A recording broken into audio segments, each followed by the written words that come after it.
नमस्कार दोस्तों, मैं हूं हेमंत।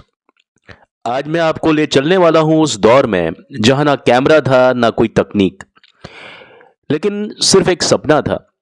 भारत में सिनेमा बनाने का सपना।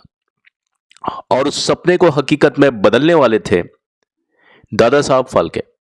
जी हाँ, भारतीय सिनेमा के जनक, या यूं कहें भारतीय सिनेमा के पितामह।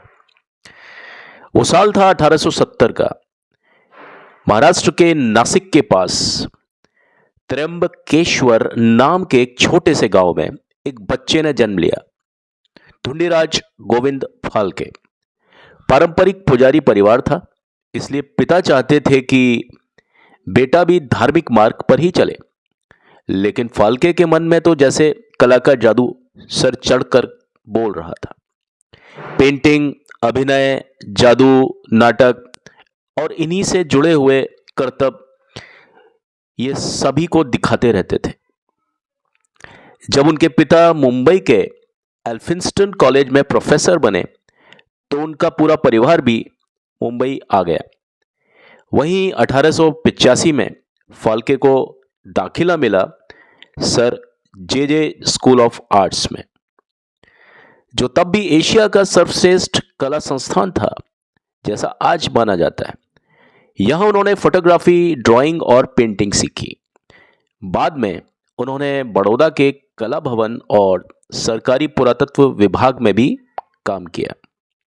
1903 में उन्होंने फोटोग्राफर और ग्लासमैन की नौकरी शुरू की, लेकिन मन कहीं और ही था। फिल्मों की दुनिया शायद उन्हें पुकार रही थी बड़ी दूर से। 1909 में उनकी प्रतिभा को देखकर एक कंपनी ने उन्हें अपने खर्चे पर जर्मनी भेजा, जहां उन्होंने फोटोग्राफिक प्रिंटिंग की आधुनिक टेक्निक को सीखा। लेकिन लौटने के कुछ समय बाद ही सन 1910 में उनकी एक आंख की रोशनी चली गई। इलाज के बाद जब रोशनी लौटी तो लौटा एक नया दृष्टिकोण, और वो था भारत में फिल्म बनाने का संकल्प। एक दिन उन्होंने एक विदेशी फिल्म देखी। फिल्म का नाम था द लाइफ ऑफ क्राइस्ट, और तब से उनके मन में एक बात बैठ गई कि अगर वेस्टर्न लोग, ये पाश्चात्य लोग अपने भगवान यानी जीसस क्राइस्ट पर फिल्म बना सकते हैं, तो मैं हमारे राजा हरिश्चंद्र पर फिल्म क्यों नहीं बना सकता।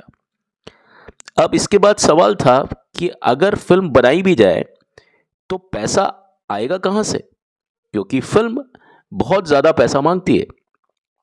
तो उन्होंने अपनी बीमा पॉलिसी को गिरवी रखा, दोस्तों से कुछ पैसा उधार लिया और अकेले निकल पड़े लंदन की ओर। वहां उन्होंने प्रसिद्ध फिल्म निर्माता सेसिल हेपवर्थ से फिल्म निर्माण की हर बारीकी को सीखा।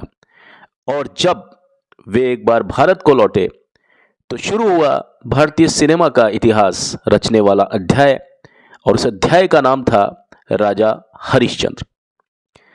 फंडिंग हो गई, सब कुछ मामला तैयार हो गया, लेकिन अब भी सबसे बड़ी एक जो समस्या थी वो ये थी कि इस फिल्म में कोई भी महिला अभिनय करने को तैयार नहीं थी। फिल्म का नाम राजा हरिश्चंद्र और इसमें एक भी एक्ट्रेस ना हो, ऐसा कैसे हो सकता है। आखिरकार उन्होंने एक होटल के रसोइया को 15 रुपए में तारामती का किरदार निभाने के लिए जैसे तैसे करके मना लिया। 3 मई सन 1913 को मुंबई का कोरोनेशन सिनेमा, पोस्टर पर लिखा था राजा हरिश्चंद्र। 75,000 तस्वीरों का अद्भुत दृश्य, सिर्फ 3 आना में 2 मील लंबी फिल्म का आनंद। लोगों की भीड़ बहुत ज्यादा उमड़ी हुई थी, और जैसे ही पर्दा उठा तो समस्त भारत ने देखी अपनी पहली फीचर फिल्म। नाम था राजा हरिश्चंद्र। इस फिल्म में फाल्के ने सब कुछ खुद ही किया, कहानी, निर्देशन, कैमरा, एडिटिंग और यहां तक कि डिस्ट्रीब्यूशन भी। वो अकेले ही पूरी एक यूनिट की तरह थे। इस सफलता के बाद उन्होंने शुरू की अपनी खुद की कंपनी, और उसका नाम रखा फाल्के फिल्म कंपनी। यह केमिकल लैब और वितरण केंद्र भी था। उनकी दूसरी फिल्म का नाम था मोहिनी भस्मासुर, जिसमें पहली बार भारतीय फिल्मों में 2 महिलाओं ने अभिनय किया था। 1932 में जब भारत में बोलती फिल्मों का दौर शुरू हुआ, तब उन्होंने अपनी आखिरी मूक फिल्म बनाई। फिल्म का नाम था सेतुबंधन। और फिर उसके बाद सन 1937 में बनी उनकी आखिरी फिल्म गंगावतरण। अपने जीवन में उन्होंने 100 से ज़्यादा फिल्में और 20 से ज़्यादा शॉर्ट फिल्में बनाई। लेकिन अफसोस, जिस व्यक्ति ने भारतीय सिनेमा को जन्म दिया, उसी को जीवन में आखिरी दिनों में गरीबी और गुमनामी झेलनी पड़ी। कहा तो यहां तक जाता है कि उन्होंने अपने आखिरी वर्षों में भीख तक मांगी। आपको सोच करके ताज्जुब होगा, बाद में मुंबई फिल्म सोसाइटी ने उनके लिए एक छोटा सा घर खरीदा और वहीं 16 फरवरी 1944 को दादा साहब फाल्के ने इस दुनिया को अलविदा कहा।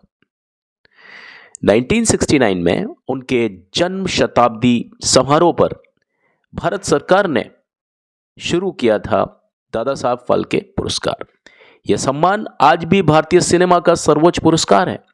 इसका पहला सम्मान मिला था देविका रानी को। दोस्तों, दादा साहब फाल्के ने जो दीपक जलाया था, वो आज भी हर कैमरे की रोशनी में जलता है, हर फिल्म में, हर कहानी में, हर चेहरे पे। अगर आज बॉलीवुड दुनिया का सबसे बड़ा फिल्म उद्योग है, तो उसकी नींव रखने वाले और कोई नहीं, दादा साहब फाल्के थे। एक अकेले सपने देखने वाले इंसान, एक ऐसे इंसान जिन्होंने आज तक अपनी उस ऊर्जा को कायम किया है। अगर आपको यह कहानी पसंद आई हो तो मेरे चैनल को सब्सक्राइब करें, वीडियो को लाइक करें और कमेंट में बताएं कि आपके अनुसार आज का दादा साहब फाल्के कौन है और किसको या किस किस को यह पुरस्कार यानी दादा साहब फाल्के मिलना चाहिए। मैं हूं हेमंत। मिलते हैं अगले एपिसोड में एक और सुनहरी कहानी के साथ। तब तक के लिए आप सभी खुश रहें, आबाद रहें, मस्त रहें और अपने अपने कार्यों में व्यस्त रहें। रुखसत चाहता हूं।